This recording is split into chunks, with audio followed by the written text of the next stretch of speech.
Hello, I'm Greg McQuaid. Here are the top stories we're following for you today on CBS 6.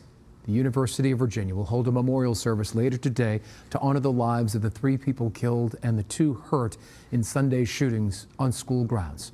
The service at John Paul Jones Arena at 3:30 is open to the public and will be live streamed at virginia.edu. The service will remember the lives of Deshaun Perry, Lavelle Davis Jr., and Devin Chandler.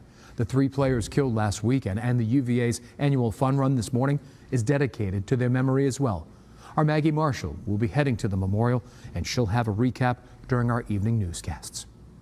On a much lighter note, the Henrico County Police Athletic League is hosting its 16th annual turkey giveaway. It will be in the parking lot of the Police Athletic League Administrative Building today. Organizers say drivers will start making deliveries and volunteers will be arriving as well.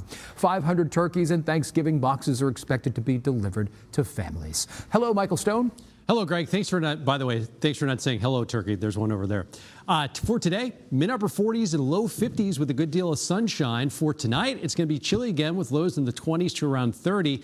Cold front comes through tonight, and these are high temperatures for tomorrow, low and mid 40s.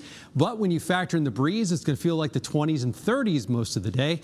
Going into Monday morning, it is going to be really cold. In fact, our coldest temps since about mid-March. We'll have upper teens and low 20s across the metro, mid-20s near the coast, and even a few mid-teens farther north and west. Here's some travel weather for Wednesday. There may be a few showers in North Carolina up to near the North Carolina border. The computer model is kind of arguing about what's going to happen there. So there may be a few showers to our south, but most of our area will be dry, highs in the 50s to around 60.